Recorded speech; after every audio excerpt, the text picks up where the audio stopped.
In the year 1526, Ibrahim Lodi ruled over northern India. He was the Sultan of Delhi, and he commanded one of the largest armies of the time, over 1 lakh soldiers and 1,000 war elephants. His grip over power was firm. He ruled from the towering forts of Agra and Delhi, and to many, he seemed unstoppable. But far away in the rugged mountains of Kabul, a battle-hardened warrior was watching, Zahiruddin Muhammad Babur.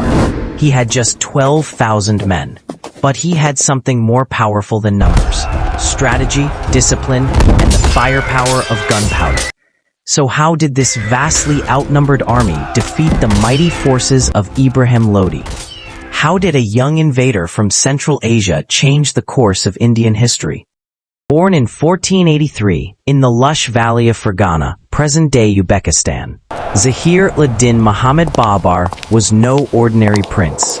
He carried in his blood the legacy of 2 of the world's most fearsome conquerors, Timur, Genghis Khan, the ruler of the largest empire the world had ever seen. But destiny did not serve him a peaceful kingdom. From the age of 12, Babur fought tooth and nail for survival, losing his throne, reclaiming it, and losing it again. Each defeat refined him. Each victory taught him resilience.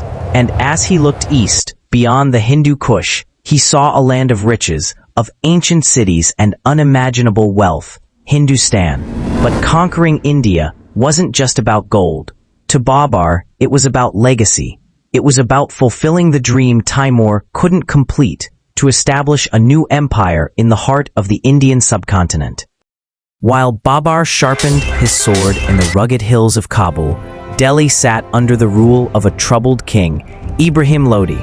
Crowned in 1517 after the death of his father Sikandar Lodi, Ibrahim inherited a vast but fractured empire.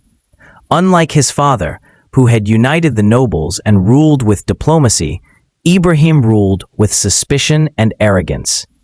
He replaced loyal commanders with his favorites, imprisoned powerful Afghan nobles, and faced rebellion not only in the provinces, but even within his own court. The once mighty Delhi Sultanate was rotting from within. It was only a matter of time before someone took advantage. In 1524, Babur received an invitation from Daulat Khan Lodi, the disgruntled governor of Punjab, to invade India and dethrone Ibrahim. The opportunity was perfect. By 1526, Babur had crossed the Indus with just 12,000 men. But what he lacked in numbers, he made up in strategy. He brought with him a secret weapon: artillery. With the help of Ottoman gunmasters, Babur introduced field cannons to Indian warfare, a game-changing innovation. As he marched toward Panipat, he fortified his position with trenches, protective carts, and a central gun line, a tactic inspired by the Ottomans known as the Rumi system. Babur wasn't just fighting for victory, he was fighting to make history. Meanwhile, Ibrahim Lodi wasn't blind to the threat. He rallied an enormous force, over 100,000 soldiers and nearly 1,000 war elephants.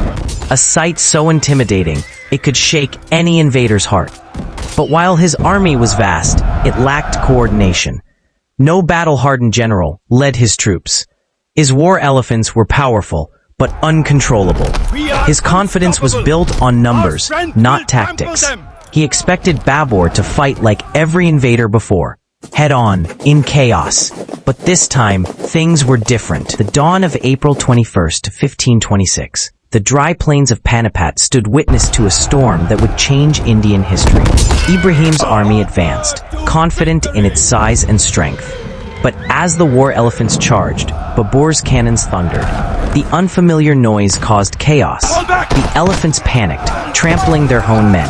From behind his defensive line of carts, Babur's archers and gunners unleashed a barrage of death. Then came the Tulguma, Babur's masterstroke. Swift cavalry on both flanks began circling Ibrahim's army, a pincer movement that trapped the Lodi forces from the sides and rear.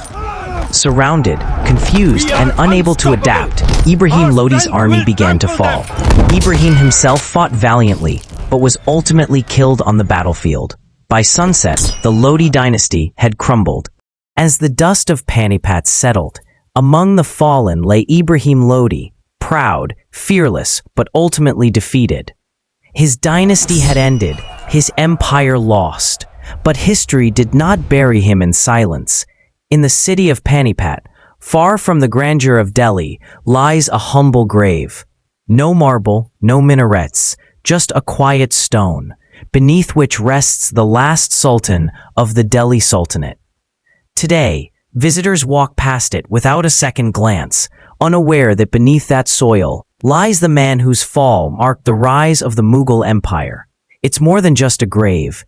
It's a symbol of change, of destiny, and of the price of power in the chronicles of history. The First Battle of Panipat was not just a military victory. It marked the end of the Delhi Sultanate and the rise of a new power, the Mughal Empire. Babur had done it. With just a fraction of Ibrahim's army, he had carved a place in history through strategy, discipline, and courage.